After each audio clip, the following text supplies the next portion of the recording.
আমার কাজের মেয়েটি আমাকে প্রতিদিন বলতো, ডাক্তার ম্যাডাম নাইট শিফট করবেন না, আপনার ভাগের শাস্তি আমাকে পেতে হয়। আমি তার কথা বুঝতে পারিনি। একদিন আমি অসুস্থ ছিলাম, তাই অন্য কাউকে দায়িত্ব দিয়ে হঠাৎ তাড়াতাড়ি বাড়িতে চলে এলাম। আমার রুম থেকে চিৎকারের আওয়াজ আসছিল। রুমের দরজা খুলে সামনের দৃশ্য দেখে আমি চমকে উঠলাম, কারণ রুমে কাজের মেয়েটির সাথে আমার কিছুদিন থেকে দেখছি যে কাজের মেয়েটি বারবার আমার কাছে আসতো এবং কিছু না বলেই ফিরে যেত। সে হয়তো আমাকে কিছু বলতে চায়। ৩-৪ দিন এমন করতে দেখে একদিন আমি তাকে জিজ্ঞাসা করলাম, সুমিত্রা, সব কিছু ঠিক আছে তো? তুমি কি আমাকে কিছু বলতে চাও? আমি ভেবেছিলাম যে তার হয়তো টাকার প্রয়োজন, কারণ গরিব মানুষের তো এটাই সমস্যা, সব সময় তাদের টাকার প্রয়োজন হয়। তাই আমি তাকে জিজ্ঞাসা করলাম তার টাকার দরকার কি না। তখন সুমিত্রা বলতে লাগলো, না ম্যাডাম, আমার টাকার দরকার নেই, আমি বরং আপনার সাথে অন্য কিছু নিয়ে কথা বলতে চেয়েছিলাম। আমি তার মুখে দুশ্চিন্তার রেখা স্পষ্ট দেখতে পাচ্ছিলাম। আমি তাকে বললাম, সুমিত্রা, তাড়াতাড়ি বল, আমার হসপিটালে যেতে দেরি হয়ে যাচ্ছে। সুমিত্রা বলতে লাগলো, আমি শুধু আপনাকে বলতে চাই আপনি নাইট শিফট করবেন না। আমি হতবাক আর একটু রাগের সাথে ওর দিকে তাকালাম আর জিজ্ঞেস করলাম, নাইট ডিউটি না করার মানে কি? আর ওকে আমাকে এমন উপদেশ দেবার? আমাকে রাগান্বিত দেখে ও আর কিছু না বলে দ্রুত সেখান থেকে চলে গেল। আমি ভাবলাম হয়তো আমি চলে যাওয়ার কারণে ওকে বেশি কাজ করতে হয়, সেই জন্যই ও আমাকে এসব বলছে। যাই হোক, অনেক দিন ধরে ওর আচরণে পরিবর্তন দেখতে পাচ্ছি, তাই ভাবলাম যে আমার ওর উপরে নজর রাখা উচিত এবং ওর মনে কি চলছে তা জানার দরকার। যাই হোক, আমি হাসপাতালে চলে গেলাম। যদিও আগে আমি শুধু দিনের ডিউটি করতাম, তবে গত 4 বছর ধরে আমি নাইট শিফট করছি এবং এতে আমার কোনো সমস্যা হয়নি। এখন বাচ্চারা বড় হয়ে গেছে এবং বাড়িতে সুমিত্রাও আছে। ওকে পুরো সময়ের জন্যই রাখা হয়েছিল, যাতে ও দিনরাত আমার বাড়িতেই থাকে। সন্ধ্যায় তো আমার স্বামীও বাড়ি থেকে চলে যেত, তাই আমার কোনো চিন্তা ছিল না। কিন্তু গত কয়েকদিন ধরে সুমিত্রাকে নিয়ে আমার মনে অদ্ভুত ভাবনা শুরু হয়েছে। সে হয়তো আমার আড়ালে খারাপ কিছু করছে। প্রায়ই আমার সহকর্মী মহিলাদের থেকে শুনতাম যে এমনি এক মহিলা তার বাড়ি কাজের মেয়ের হাতে ছেড়ে কাজে যেত এবং তার স্বামী কাজের মেয়ের সাথে পরকীয়া শুরু করে এবং তাকে লুকিয়ে বিয়েও করে ফেলে। এই খবর শোনার পর থেকেই আমি শান্তি পাচ্ছিলাম না। একদিকে আমার স্বামীর প্রতি আমার পূর্ণ বিশ্বাস ছিল যে আমার স্বামী আমার সাথে এমন কিচ্ছুটি করবে না, এবং কাজের মেয়েটির উপরেও বিশ্বাস ছিল, কারণ সে খুবই ভদ্র একটা মেয়ে। কিন্তু আবার ভাবলাম যে কারো বদলাতে সময় লাগে। আমি আমার স্বামী এবং কাজের মেয়ের উপরে নজর রাখার সিদ্ধান্ত নিলাম। আমি সকালে দেরি করে উঠতাম, তাই আমার স্বামী সুমিত্রার তৈরি করা নাস্তা খেয়ে চলে যেত। আমি ভাবলাম যে আমার নিজেই উঠে তার জন্য নাস্তা তৈরি করা উচিত। কিন্তু সারা রাত ডিউটি করার পর এমন ক্লান্ত হয়ে যেতাম যে 5টায় বাসায় ফিরে গভীর ঘুমে তলিয়ে যেতাম। আর উঠতে ভালো লাগতো না। দুপুর 2টায় ওঠার পর লাঞ্চ করে আমার প্রাইভেট ক্লিনিকে বসে থাকতাম। হাসপাতালে চাকরির পাশাপাশি আমি একটি প্রাইভেট ক্লিনিকও খুলেছিলাম। সেখানে আমি গরিব মানুষদের চিকিৎসা বিনামূল্য করতাম। ক্লিনিক থেকে আসার পর সন্ধ্যার চা খেয়ে হাসপাতালে যেতাম। মাঝে মাঝে আমার স্বামী আমাকে অভিযোগ করে বলতো, রুমি, তুমি তোমার জীবনকে এতটাই ব্যস্ত করে ফেলেছো যে আমাদের জন্য তোমার কোনো সময়ই নেই। আমিও তোমাকে ভালোবাসি এবং তোমার প্রয়োজন অনুভব করি। কিন্তু আমার স্বামী খুব ভালো ছিল। আমি তাকে খুব তাড়াতাড়ি মানিয়েও নিতাম এবং ও আমার অসুবিধাগুলো বুঝতো। জীবন একই রুটিনে চলছিল। কিছুদিন শান্তিতেই কেটে গেল। আমি তেমন কিছুই দেখতে পেলাম না, তাই আমি কিছুটা নিশ্চিন্ত হলাম। কিন্তু একদিন সুমিত্রা আবার আমার কাছে এসে বলল, ম্যাডাম, আপনি আমার কথা শুনুন। দিনের বেলায় আপনার ডিউটি করিয়ে নিন, তাহলে আপনার ভাগের শাস্তি আমাকে ভোগ করতে হবে না। এবারও খুব রেগে বলছিল এবং কথা শেষ করেই সেখান থেকে চলে গেল। ওর কথা শুনে আমি হতবাক হয়ে গেলাম যে আমার ভাগের শাস্তির মানে কি? ও আমার স্বামীর সাথে আমার ভাগের সময় কাটাচ্ছে না তো? এই ভেবে আমার পায়ের নিচ থেকে মাটি সরে গেল। আমার স্বামীর উপরে আমার যে বিশ্বাস ছিল সেটা নড়বড়ে মনে হতে লাগলো। কিন্তু তারপরেও ভাবলাম, না, এটা সম্ভব না। ও নিশ্চয়ই এমনিই এই কথা বলেছে। কিন্তু তারপরেও আমি জানতে চাই যে আমার নাইট শিফট না করে ডেতে ডিউটি করার জন্য ওর এত জোর করার পিছনের উদ্দেশ্য কী? আমি একজন ডাক্তার এবং আমি সারা জীবন সততার সাথে কাজ করেছি এবং কখনো কারো কাছ থেকে কোনো অনুগ্রহ নেইনি। হাসপাতালের কমিটি আমাকে যে ডিউটি দিয়েছে তা আমি সানন্দে গ্রহণ করেছি এবং পূর্ণ নিষ্ঠার সাথে তা পালন করেছি। এখনও আমি নাইট শিফটের কথা বলে রেখেছিলাম। বলেছিলাম যে আমি নাইট ডিউটি করব, এতে আমার কোনো সমস্যা নেই। এখন আমি হঠাৎ করে ছেড়ে যেতেও পারবো না, তাহলে আমার নাম খারাপ হয়ে যাবে। এত বছর ধরে আমি কঠোর পরিশ্রম করেছি এবং কখনো কথার খেলাপ করিনি। পুরো স্টাফদের আমার উপরে অনেক আস্থা ছিল, কিন্তু এভাবে আমি আমার সংসারটাও নষ্ট করতে চাই না। তাই ভাবলাম কিছু একটা করার দরকার। সুমিত্রা গত 1 বছর ধরে আমার বাড়িতে কাজ করছে। এতদিনে না ওর বিরুদ্ধে আমার বিরুদ্ধে ওর কোনো অভিযোগ ছিল। ও একজন বিধবা যার 2টি সন্তান আছে, এবং ও তাদের ভরণ পোষণের জন্যই আমার বাড়িতে কাজ করত। আমি চাকরির প্রথম দিনই তাকে বলেছিলাম যে তোমাকে এখানে 24 ঘন্টা থাকতে হবে। ওর সন্তানদের নিয়ে কোনো চিন্তা ছিল না, কারণ ওর সন্তানদের দেখাশোনা করার জন্য ওর বাবা মা ছিল এবং তারা গ্রামে থাকতেন। ও একাই আমাদের বাড়িতে থাকতো। ও যা বেতন পেত তা ওর গ্রামে পাঠিয়ে দিত। যদিও আমি ওকে অনেকবার বলেছিলাম যে তুমি চাইলে তোমার সন্তানদের এখানে নিয়ে আসতে পারো, তুমি যেখানে থাকো তোমার সন্তানরাও সেখানেই থাকবে। কিন্তু কেন জানি না ও রাজি ছিল না। ওর সাথে সময়টা ভালোই যাচ্ছিল। আজ পর্যন্ত ও কখনো কারো বিরুদ্ধে কোনো অভিযোগ করেনি, কিন্তু এখন গত কয়েকদিন ধরে খেয়াল করছি ওর আচরণ অদ্ভুত হয়ে গেছে। প্রতিবারই ও আমাকে একই কথা বলতে লাগলো, ম্যাডাম দিনের বেলা আপনার ডিউটি নিয়ে নিন আর রাতে বাসায় থাকুন। আমি কিছুই বুঝতে পারছি না রাতে বাসায় কী এমন হয় যার কারণে ও এত ঘাবড়ে যায় এবং আমাকে এই কথা বলে। একদিন এমন হলো যে আমি ডিউটিতে ছিলাম। এমন সময় হঠাৎ একজন নার্স আমার কাছে এসে বলল যে অনেক দূর থেকে একজন মহিলা আপনার সাথে দেখা করতে এসেছেন। আমি জিজ্ঞাসা করলাম সে কি রোগী, কারণ এই সময় আমার ডিউটি ছিল। তখন সে বলল না, তিনি আপনার কোনো আত্মীয়। এই সময়ে আমার কোন আত্মীয় আমার সাথে দেখা করতে হাসপাতালে আসতে পারে ভাবতে ভাবতে বের হলাম। বাইরে গিয়ে দেখি একজন অচেনা মহিলা দাঁড়িয়ে আছেন। আমি বিরক্তির সাথে তার দিকে তাকিয়ে জিজ্ঞেস করলাম, কে আপনি এবং আমার সাথে দেখা করতে চাইছেন কেন? তুমি কি ডাক্তার সুমাইয়া? আমি বললাম, হ্যাঁ আমি ডাক্তার সুমাইয়া। আমার কথা শুনে সে হঠাৎ তার মোবাইলের ক্যামেরা বের করে আমার ছবি ক্লিক করে হঠাৎ পালিয়ে গেল। আমি কয়েক সেকেন্ডের জন্য বুঝতে পারিনি কি হলো ব্যাপারটা, এবং যখন বুঝতে পারলাম তখন সে আমার থেকে দূরে পালিয়ে গেছে। আমি তার পিছনে জোরে দৌড়ালাম, যাতে তাকে জিজ্ঞেস করতে পারি কেন সে আমার ছবি তুলেছে এবং সে কে। কিন্তু সে খুব দ্রুত ছুটতে ছুটতে আমার নাগালের বাইরে চলে গিয়েছিল। আমি ফিরে এসে ভাবতে লাগলাম, হে ভগবান, আমার সাথে এসব কি হচ্ছে? কে এই মহিলা, আর এখানে কেন এসেছিল কে জানে। আমার এবারে কিছু একটা গড়বড় মনে হচ্ছে, যেন খারাপ কিছু হতে চলেছে। আমার ষষ্ঠ ইন্দ্রিয় বারবার আমাকে সংকেত দিচ্ছিল যে সম্ভবত আমার জীবনে কিছু খারাপ ঘটনা ঘটতে চলেছে। আমি এটা জানতাম যে আমি আমার ফ্যামিলি এবং আমার স্বামীকে খুব বেশি উপেক্ষা করছি, কারণ রাতে ডিউটি করে খুব ক্লান্ত হয়ে পড়তাম আর সকালে দেরি করে ঘুম থেকে উঠতাম। আমি যখন ঘুম থেকে উঠি তখন আমার স্বামী অফিসে চলে গেছে, এবং রাতে যখন আমি ডিউটিতে যাই তখনও সে অফিস থেকে আসে না। অদ্ভুত জীবন হয়ে গেছে। অনেক দিন আমার স্বামীর সাথে কথাও হচ্ছিল না। আমি এটা অনুভব করতে পেরে সাথে সাথে মোবাইল বের করে আমার স্বামীকে কল করলাম। ভাবলাম অন্তত ফোনে কথা বলি, কিন্তু সে আমার ফোন ধরছে না। তখন আমি তার অফিসের নম্বরে কল করি এবং তার সেক্রেটারি আমাকে বলেন যে তিনি গত কয়েকদিন ধরে অফিসে আসছেন না। সেক্রেটারির কথা শুনে আমি অবাক হয়ে গেছি। সে অফিসে যাচ্ছে না, এই বিষয়ে আমার কোনো ধারণাই ছিল না। কিন্তু আশ্চর্যের বিষয় হলো যে সে প্রতিদিন অফিসের জন্য বাড়ি থেকে বের হতেন। তাহলে তিনি অফিসের নাম করে কোথায় যেতে পারেন? পরের দিন ছুটি নেওয়ার কথা ভাবলাম। আমি যখন বাড়িতে এই কথাটা জানালাম তখন সবাই খুব খুশি। বিশেষ করে কাজের মেয়ে সুমিত্রার চোখে মুখে খুশির ছাপ ফুটে উঠল। রাতের খাবার খেয়ে ফ্রি হয়ে বাইরে হাঁটতে বের হলে দেখলাম সুমিত্রা কারোর সাথে ফোনে কথা বলছে আর কাউকে বলছে, ম্যাডাম আজকে বাড়িতে আছেন। আজ আমার কপাল ভালো, নইলে তো তার ভাগের শাস্তি পেতে পেতে আমি হয়তো মরেই যেতাম। আমি যখন তার কাছে গেলাম সে হঠাৎ ঘাবড়ে গিয়ে ফোনটা কেটে দিল। আমি যখন তাকে জিজ্ঞেস করলাম কার সাথে কথা বলছো, সে বলল কারোর সাথে নয়, শুধু মাকে ফোন করেছিলাম সন্তানদের খবর নেওয়ার জন্য। এখন সুমিত্রার প্রতি আমার সন্দেহ বেড়ে গেল।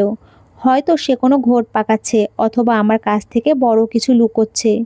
এটা তো নয় যে সে কোনো অন্যায় কাজে জড়িয়ে পড়ছে। ভাবলাম আজকে বাড়িতে থেকে দেখবো এখানে কি এমন হয়, কিন্তু আমার চোখে কিছুই পড়লো না।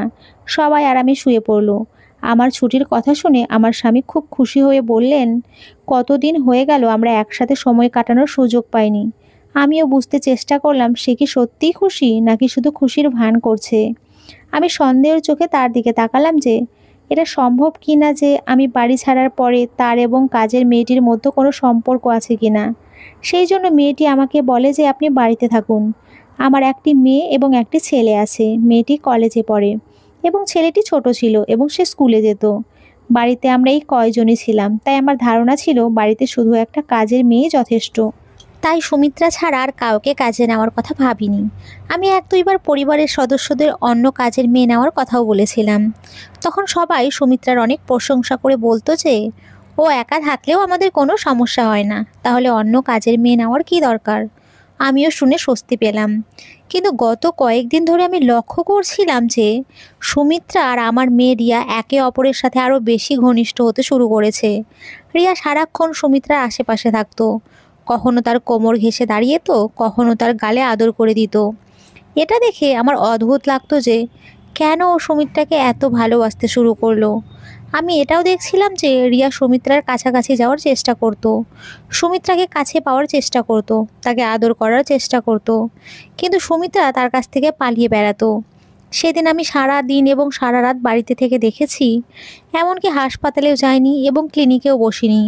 রিয়াকে সুমিত্রার কাছে যাওয়ার চেষ্টা ছাড়া কিছুই অস্বাভাবিক মনে হয়নি। কিন্তু আমি এই বিষয়টিকে উপেক্ষা করেছি, কারণ আমি বাড়িতে থাকি না।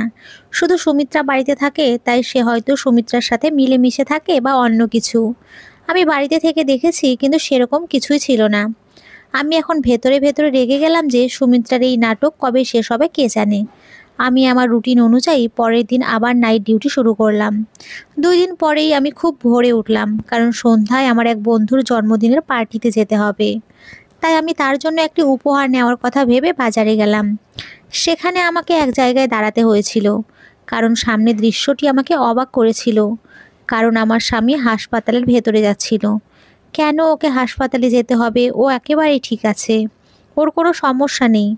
আমিও তাকে অনুসরণ করে হাসপাতালে গেলাম। দেখলাম সে রুমের ভেতরে চলে গেল। আমি জানালায় উঁকি দিয়ে দেখলাম সে একটা মহিলাকে টাকা দিচ্ছিল।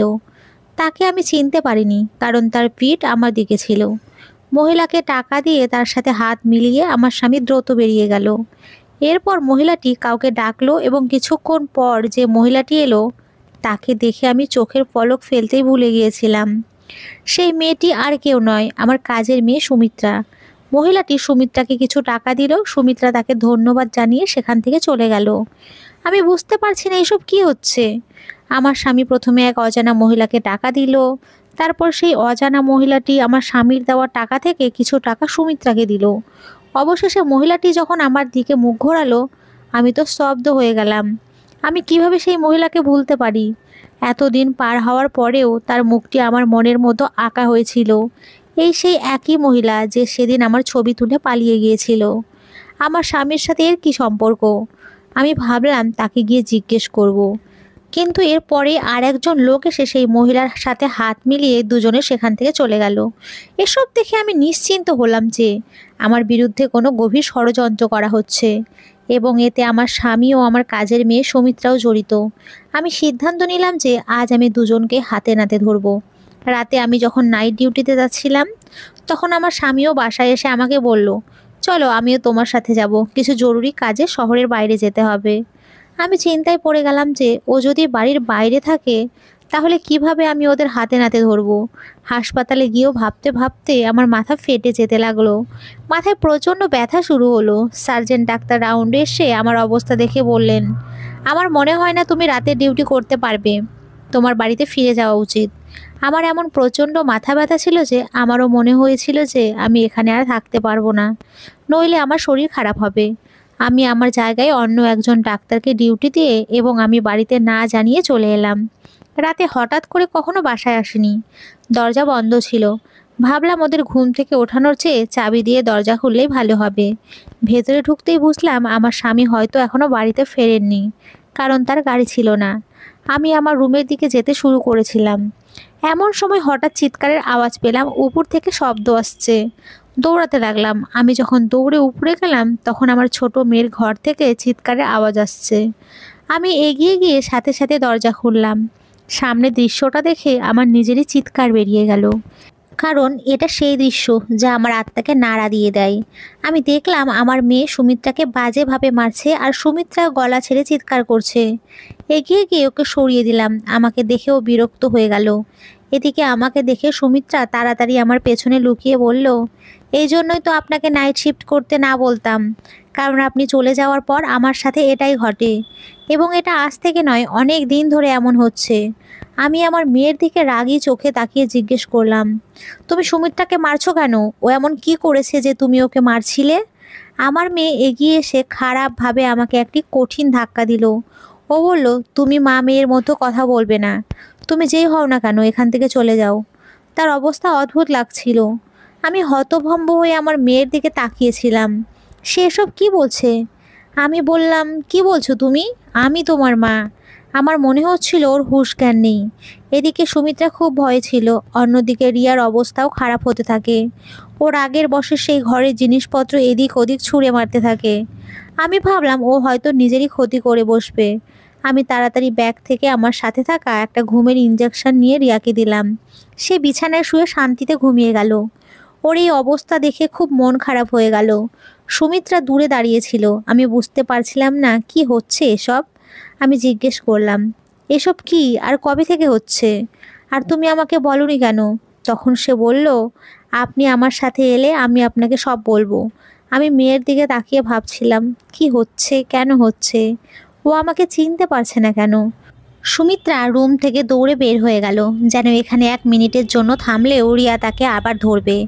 আমিও চিন্তিত হয়ে নিচে নেমে এলাম। তারপর বলতে শুরু করলো যে, যাই কিছু দেখলেন সব আপনার কারণে ঘটেছে। আমি আপনাকে কতবার বলেছি যে আপনি নাইট শিফট করবেন না, রাতে বাসায় থাকুন, কিন্তু আপনি কোনো কথাই শুনতে রাজি ছিলেন না। আপনার কি মনে আছে শেষ কবে আপনি আপনার সন্তানদের সাথে বসে তাদের ভালোবেসেছিলেন বা তাদের মনের কথা শুনেছিলেন? ওর কথা শুনে আমি চুপ হয়ে গেলাম, কারণ সত্যি কথা বলছিল ও। ছোটবেলা থেকেই আমার ডাক্তার হওয়ার খুব শখ ছিল, তাই অনেক কষ্টে আমার শখ পূরণ করেছি। আমার স্বামী খুব ভালো ছিল। সে আমার শখের ব্যাপারটা ভালোভাবেই জানতো, তাই বিয়ের পরেও সে আমাকে পড়াশোনা থেকে দূরে রাখেনি, এবং সন্তান হওয়ার পরও সে আমাকে চাকরি করতে দেয়। আর প্রথম থেকেই আমার সন্তানেরা চাকরের কাছে মানুষ হয়।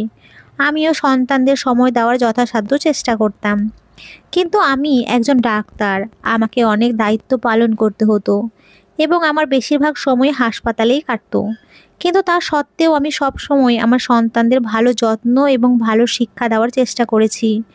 যদিও আমি তাদের বেশি সময় দিতে পারতাম না, কিন্তু তার মানে এই নয় যে আমি তাদের প্রতি নজর দেইনি এবং তাদের ভালোবাসিনি। আমার কাজের মেয়ে বলছিল যে রিয়া ধীরে ধীরে একাকিত্বের শিকার হতে শুরু করে। ওর বাবা মায়ের ভালোবাসার প্রয়োজন ছিল, যা সে পায়নি, কারণ তার বাবা মায়ের কাছে তার জন্য সময় নেই। কিন্তু ও ছোট, কলেজে খারাপ সঙ্গে মিশে ও বদ অভ্যাসের শিকার হয়। ওর মায়ের ভালোবাসা দরকার ছিল, যেটা না পেয়ে মানসিক রোগীতে পরিণত হয়। আমাকে টর্চার করে সে তার রাগও খুব প্রকাশ করে। সে মনে করে যে আমি তার মা, যেহেতু সে আপনার কাছ থেকে কখনো ভালোবাসা পায়নি এবং সে আপনাকে কিছু বলতেও পারেনি, তাই সে আমাকে তার মা ভেবে আমার উপরে তার রাগ প্রকাশ করে। আবার সকাল হলেই সে শুধু আমার কাছে ক্ষমা চায় না, আমাকে অনেক টাকাও দেয় যাতে আমি আপনাকে কিছু না বলি। ম্যাডাম, আমি গরিব, ছেলে মেয়ে, বৃদ্ধ বাবা মা আছে। আমি একা তাদের মুখে খাবার তুলে দেই। রাতে যে কষ্ট এবং যন্ত্রণা সহ্য করতাম, সকালে যখন আপনার মেয়ে আমাকে টাকা দেয়, আমি ভুলে যাই যে আমি কি কষ্টের মধ্য দিয়ে গিয়েছি। রিয়া যখন আমার কাছে ক্ষমা চেয়ে আমাকে টাকা দিতে লাগলো, আমি রিয়াকে বললাম, রিয়া, তুমি আমার উপরে খুব অত্যাচার করো। আমি তোমার টাকা চাই না। আমি তোমার মাকে তোমার সম্পর্কে সব বলবো, যে তুমি পাগল। তোমার মা তোমাকে মানসিক হাসপাতালে ভর্তি করবে, তাহলে তোমার ঠিক হবে। পাগলা গারদের নাম শুনে রিয়া ভয় পেয়ে যায় এবং একই সাথে আমাকে হুমকি দিতে থাকে যে মাকে কিছু বললে আমি তোমাকে মেরে ফেলবো। রিয়া একজন মানসিক রোগী এবং ধীরে ধীরে তার পাগলামি বাড়তে শুরু করে। তাই তো আমি ভয় পেয়ে যাই, আর আমি আপনাকে কিছু বলতে পারছিলাম না, তাই আপনাকে বলতাম বাসায় থাকতে। সুমিত্রাকে জিজ্ঞেস করলাম, সুমিত্রা, কবে থেকে এসব শুরু হয়েছে? সুমিত্রা আমাকে বলল, ম্যাডাম, এটা গত 1 বছর ধরে চলছে।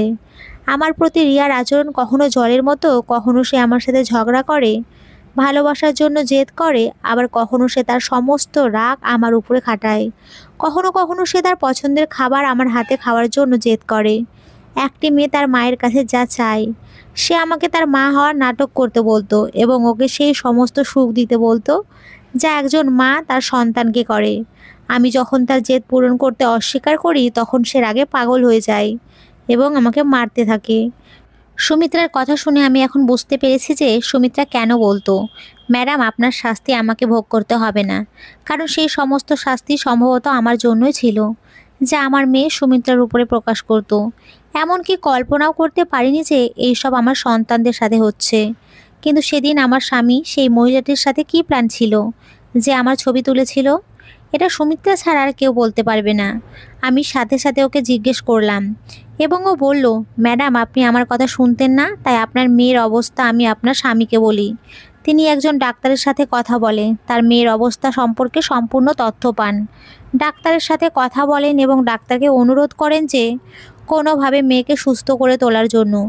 আপনার স্বামী আপনার পুরো ব্যাপারটি জানতে চাননি, কারণ তিনি চাননি আপনি নিজেকে দোষী মনে করেন। ওই মহিলাও একজন সাইকোটিস্ট।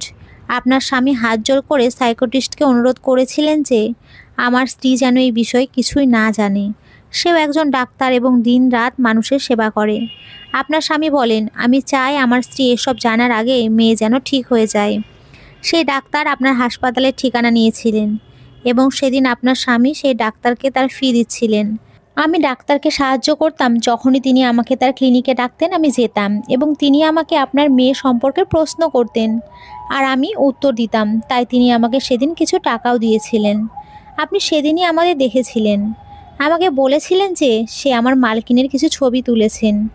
আমি অবাক হয়েছিলাম। আমি জিজ্ঞাসা করলাম কেন তিনি আমার মালকিনের ছবি তুলেছেন।